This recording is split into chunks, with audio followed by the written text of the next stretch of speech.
We have been kind of coming to the end of Matthew's gospel, and we're going to walk toward the end of that, kind of in step with Easter and our preparations for Easter. For centuries and centuries throughout the Christian church and different denominations, this season of time starts in mid-February, goes until Easter, has been known as Lent or springtime, and we anticipate we walk toward the steps of Jesus in the last days of his life and ministry as we head toward the cross, and that becomes kind of an inward reflection for us as well. And that's going to go really well this year. We have some resources that we're going to make available for you in the coming weeks, but it's also going to track with where we're going on Sunday mornings in our discussion. And I want to start out this morning by showing you a little graphic up here. This is the cross, but imposed over it is a crossroads, an avenue, an intersection. And I just want to say, as we look at the cross, as we look at Jesus' death, what we're going to come to find is that it's like an intersection. And all of these different images from all over the Bible, they start to come together and they collide with each other at the cross. If you look at this question, why did Jesus die? Well, first of all, how would you answer that? Somebody out here who's here today with us. Why did Jesus die? If you had to give a short answer to that, what would you say? Okay, we have to save us from our sins. Yes, what were you going to say? Same thing? All right. Okay. Anybody else? Why did Jesus die? Yes. Okay, open the door to salvation. Anybody else? Why did Jesus die? It seems like an easy answer, and it can be, and certainly to save us from our sins is a part of it. But it's such a complex thing, and there's so many different angles to it. Finish this phrase with me, if you know it. A picture is worth 1,000 words. Okay, that's a phrase we know kind of throughout our culture here at least. And if a picture is worth 1,000 words, think of what 1,000 pictures would be worth.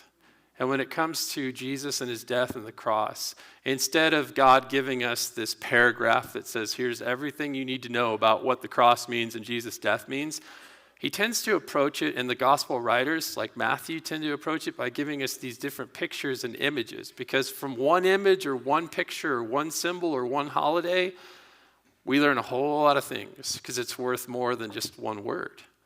And so Jesus teaches with parables for the same reasons. When you tell a story or you give a picture, there's a whole lot more discussion and a whole lot more you can get from it. It's kind of a never-ending, ocean, right, of discussion and learning. And so that's what we're going to find when it comes to the cross. And Matthew is going to take us into the intersection from now through the end of his gospel. And many weeks until we reach Easter, we're going to have these different pictures and these different angles of another angle on the cross and Jesus' death and what it means for us.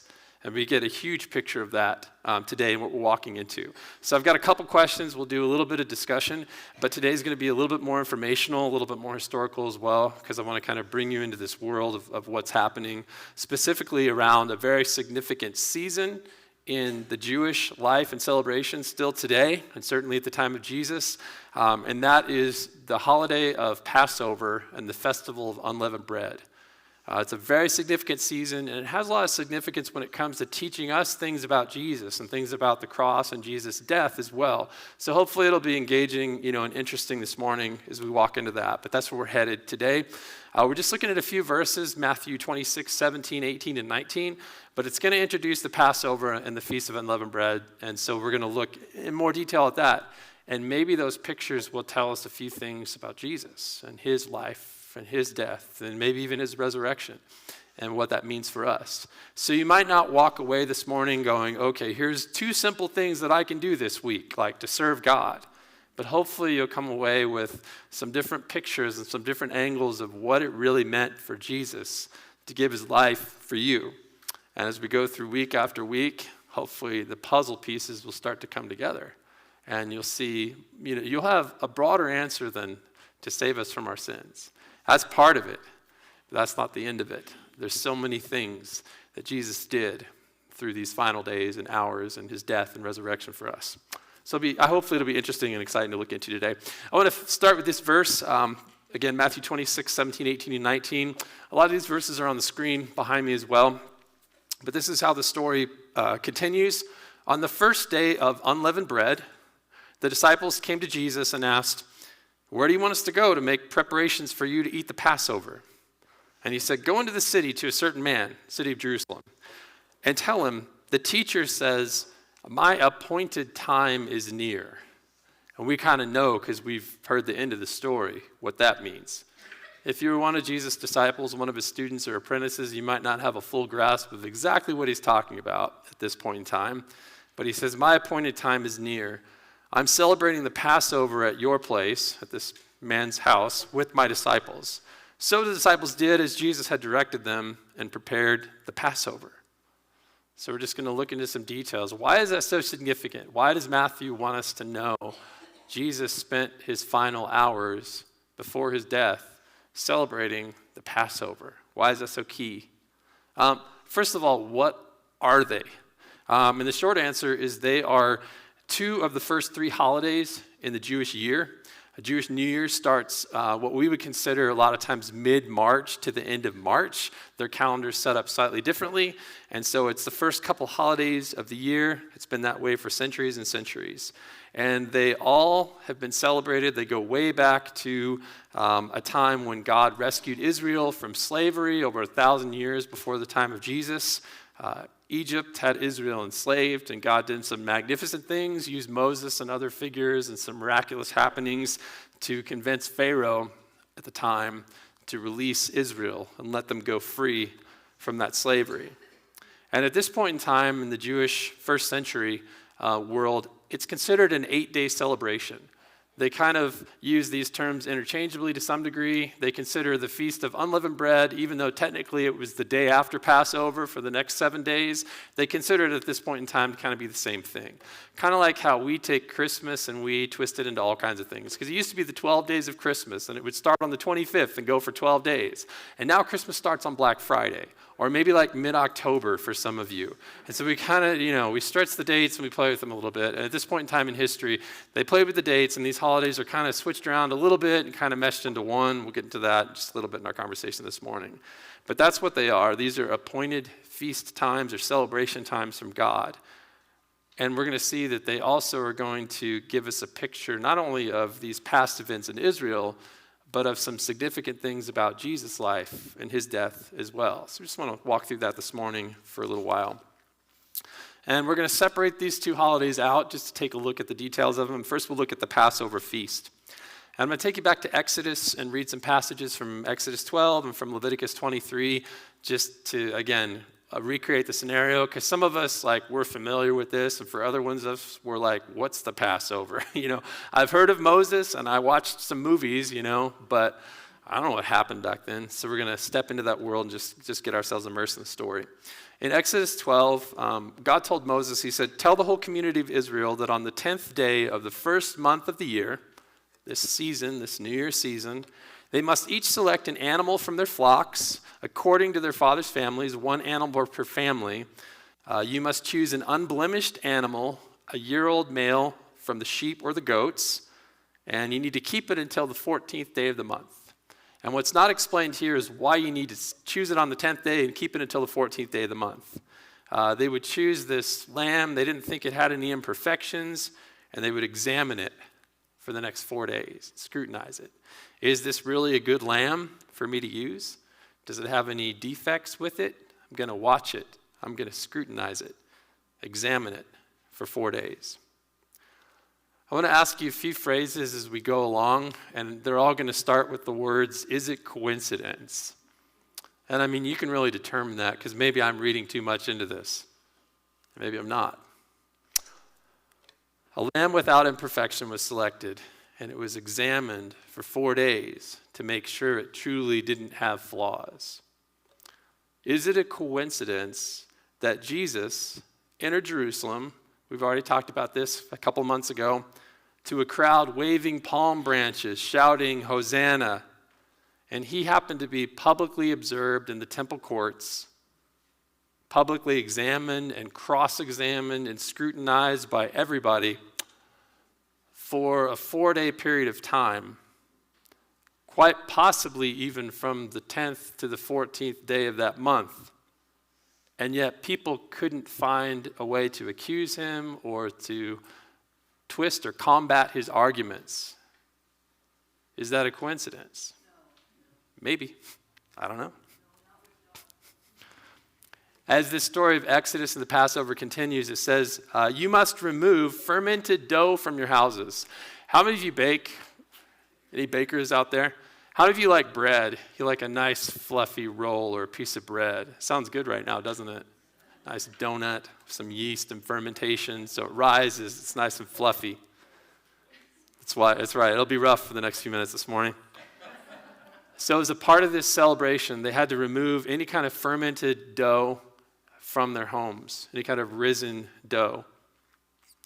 You are to eat unleavened bread in the first month, from the evening of the 14th day of the month until the evening of the 21st day. It says the people baked the dough they had brought out of Egypt into unleavened loaves, since it had no yeast.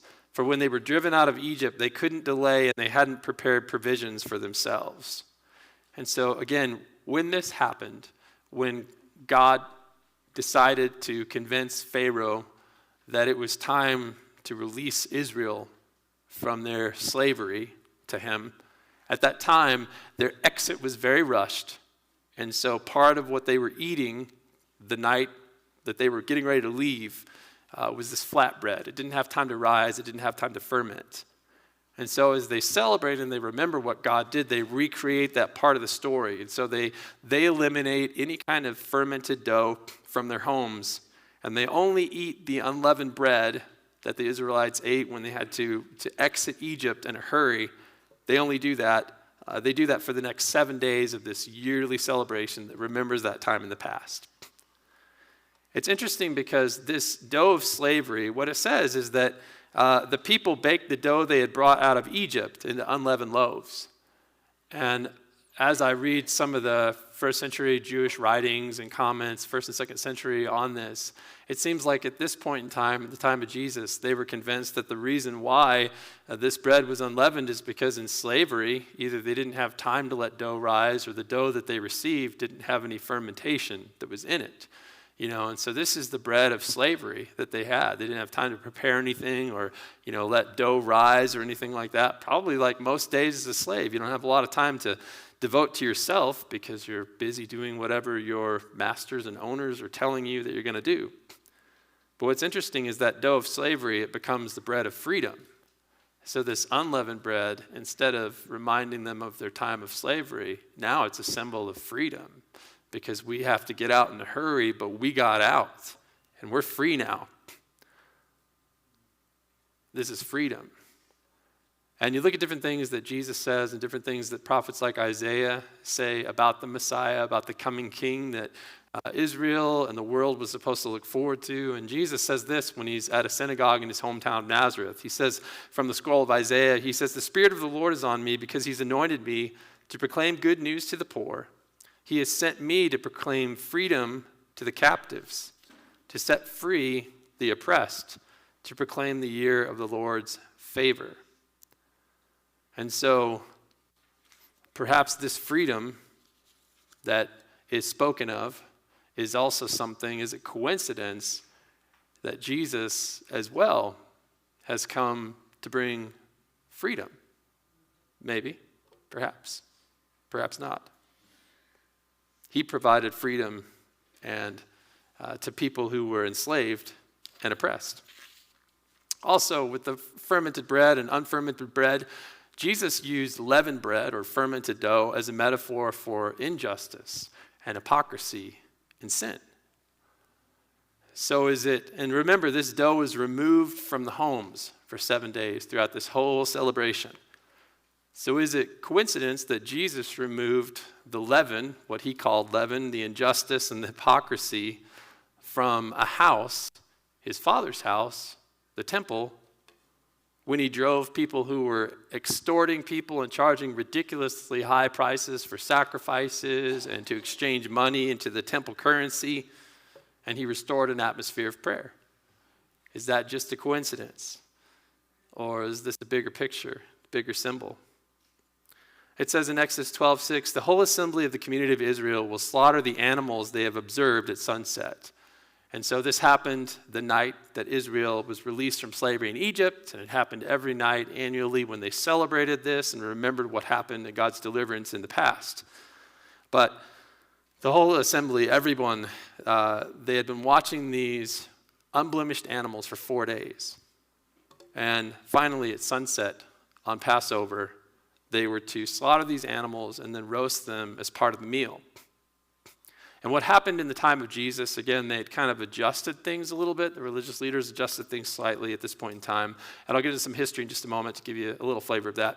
But these unblemished lambs, they were sacrificed between 3 p.m. and 5 p.m. at the temple on the 14th day of the month. And so in Jewish calendars, it's a little different than us. The days start in the evening.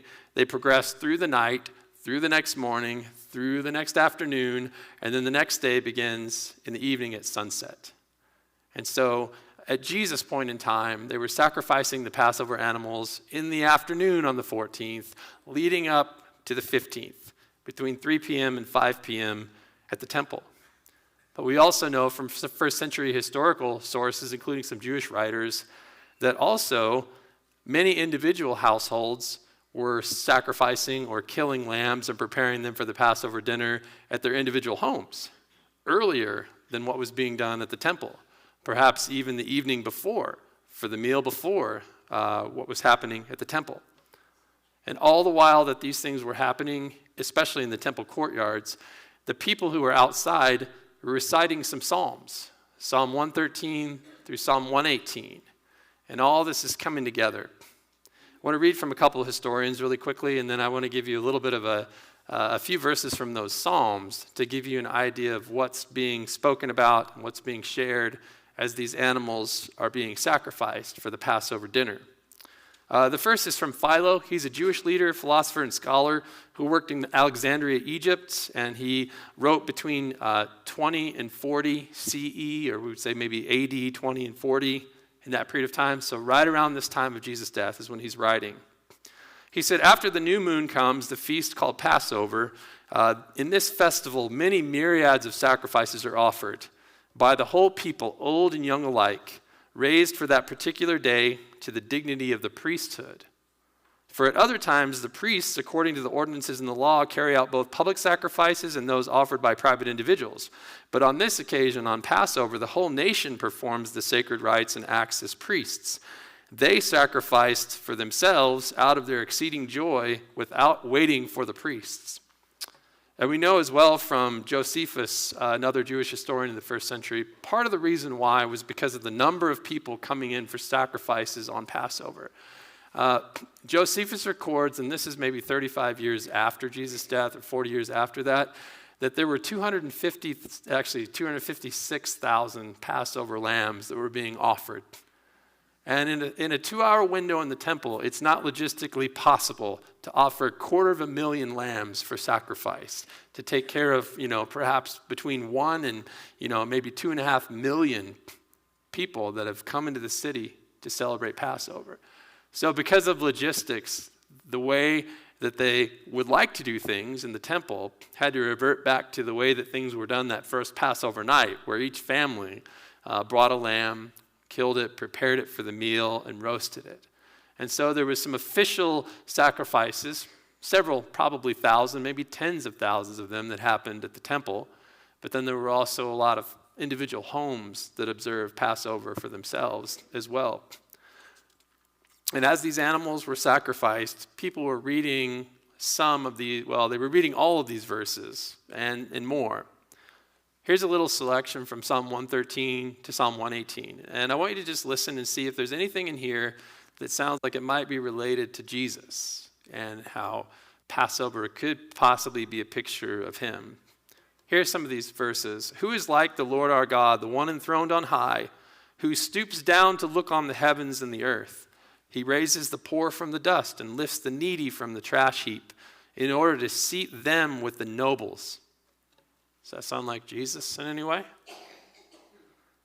When Israel came out of Egypt, the sea looked and it fled. The Jordan River turned back. The mountains skipped like lambs, Tremble, earth, at the presence of the Lord, at the presence of the God of Jacob, who turned the rock into a pool of water.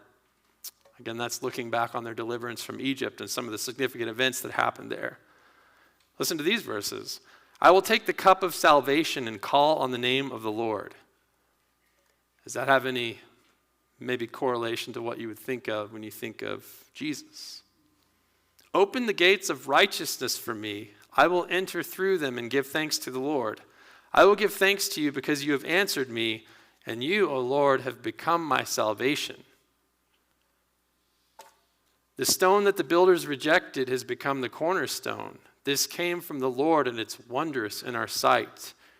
This is the day the Lord has made. Let's rejoice and be glad in it. Lord, save us. He who comes in the name of the Lord is blessed. The Lord is God and has given us light. Bind the festival sacrifice to the altar. You are my God, and I will give you thanks. You are my God, I will exalt you. Give thanks to the Lord, for he is good. His faithful love endures forever.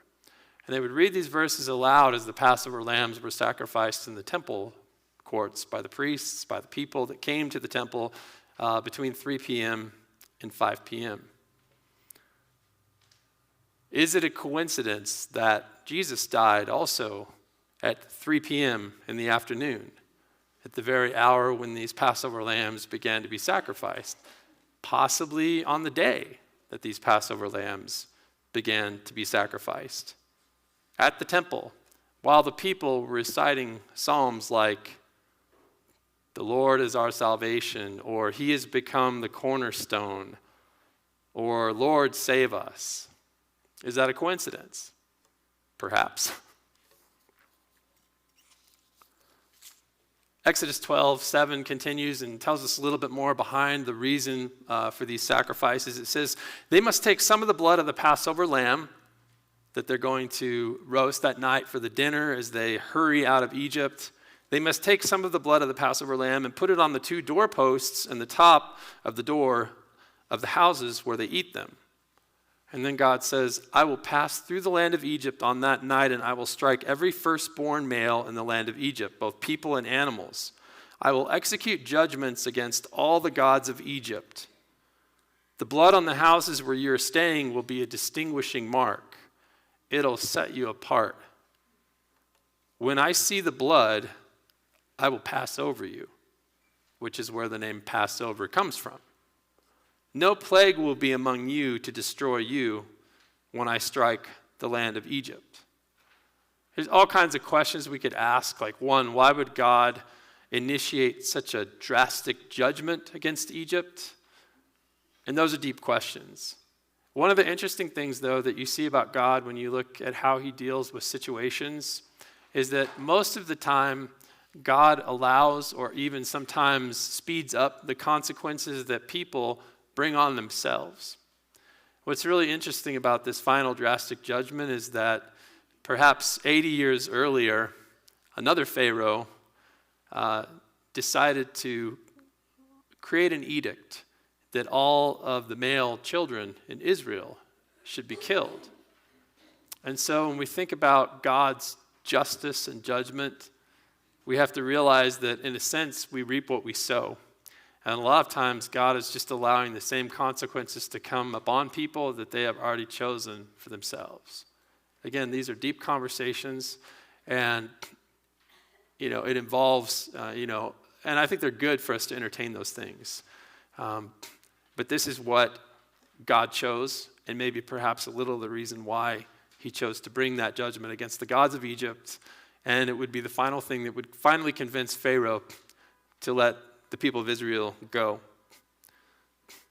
It says here, take a cluster of hyssop, which is a plant, dip it in the blood, and brush the lintel and the 2 doorposts with some of the blood in the basin.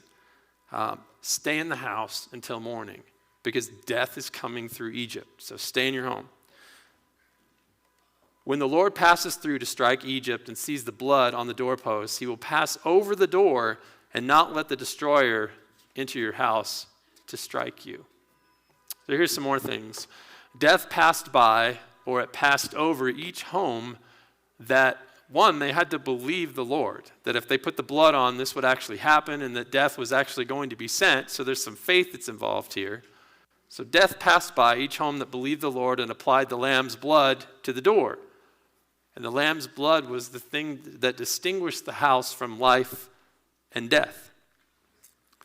Is it a coincidence that Jesus' blood also dripped onto wooden posts, a cross, so that everyone who believes in his ability to rescue them from death will live forever? Is that a coincidence? Exodus 12:8, they are to eat the meat that night from this roasted lamb. They should eat it roasted over the fire along with unleavened bread and bitter herbs. This is how you must eat it. You must be dressed for travel, your sandals on your feet, and your staff in your hand. You are to eat it in a hurry. It is the Lord's Passover. So along with the roasted lamb, the people were to consume bitter herbs and unleavened bread. We've already talked about the significance of unleavened bread, how it's connected with freedom, how it's connected with justice and sincerity as well. So we've talked about that. But with the bitter herbs, the events of this deliverance, one, there'd be a bittersweet aspect to them. Because on the one hand, they're leaving a life of slavery. On the other hand, they're headed out into a wilderness and a desert, into the unknown, into a life of daily trust and faith in God, where everything won't be easy. And it's going to be in a hurry. Is it a coincidence that the final events of Jesus' life and maybe our deliverance were bittersweet? There are some really bitter things about what we're going to talk about over the next several weeks as we walk toward Easter. And there are some very sweet things about that. And the final events of Jesus' life were so rushed and hurried. He went from celebrating a dinner, the Passover dinner, with his followers, to being nailed to a cross, within probably 15 to 18 hours. The arrest, the betrayal, the arrest, the prayers, being placed before Pilate, being nailed to a cross, the execution, everything was rushed. Everything was hurried. But then again, so was the Passover. And so as we look at these different feasts and festivals, there seem to be some correlations that go beyond just mere coincidence. And maybe that's because these things are symbols. They're pictures that are worth thousands of words, that are meant to teach us more specific things, not only about the Passover and this part of Jewish history, but about Jesus and his life. And maybe that's why gospel writers like Matthew and Luke and Mark and John include these things as a part of their story, to say what a few words would never be capable of saying.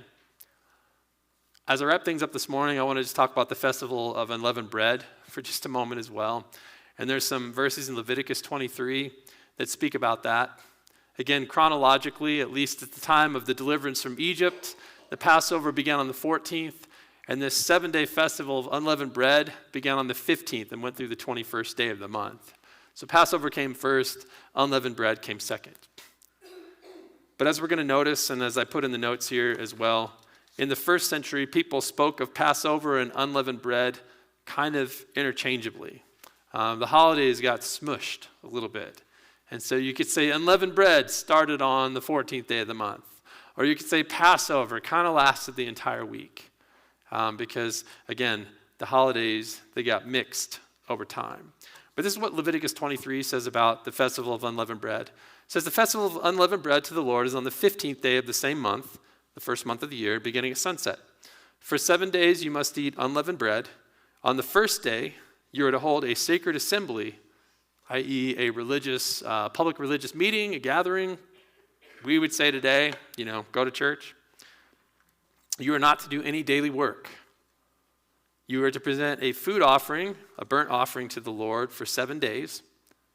On the 7th day, there will also be a religious assembly. Don't do any daily work on that day either. So just to kind of unpack this so that you have an understanding of how these things fit together, at least at first. In the first century, By that point in time, over 1,000 years later, there was some interchangeability between Passover and unleavened bread, especially in conversation and in writing. Some groups, especially priests, Jerusalem residents, and Eastern Jews, they would eat the Passover on the 15th of the month or the 16th. Remember, the 15th started in the evening, and the 16th started in the evening. So instead of eating those meals on the 14th, the evening of the 14th, they would use the afternoon on the next day of the 14th to prepare. And they would technically have their Passover meal on the first day of unleavened bread, just after that day started, just after sunset on the 15th. Also, special religious gatherings were held the first and last days of the festival of unleavened bread. So it was treated like a Sabbath. Saturday in the Jewish faith is a holy day from Friday night at sundown until Saturday evening right at sundown. That's Sabbath. You stop, you cease working, everybody takes a break. There's downtime, there's religious focus every Sabbath. And so they were to treat that first day, the 15th day, and the last day, the 21st day of that holiday of unleavened bread, like a Sabbath. It wasn't a Sabbath, but they were supposed to apply the same approach of not working on those days as well. But work was actually allowed on Passover. It was kind of like a half Sabbath. You kind of just tone it down a little bit, but you got to prepare for the Passover meal, and you have to sacrifice the animals and get all the preparations made, so we can't really call it, a day without work, so that's fine. And the only reason I share those things is because when you look at the time frame for Jesus and how hurried everything is, it almost makes you wonder, it's ironic, because it makes you wonder if Israel's leaders weren't trying to rush Jesus' trial and execution so it wouldn't intrude on their schedule. Because on the 15th, they couldn't do any work. And they had animals to sacrifice in the afternoon of the 14th. And they had a religious gathering to prepare for the next day on the afternoon of the 15th. And they had some sacrifices to carry out every single day of that Feast of Unleavened Bread.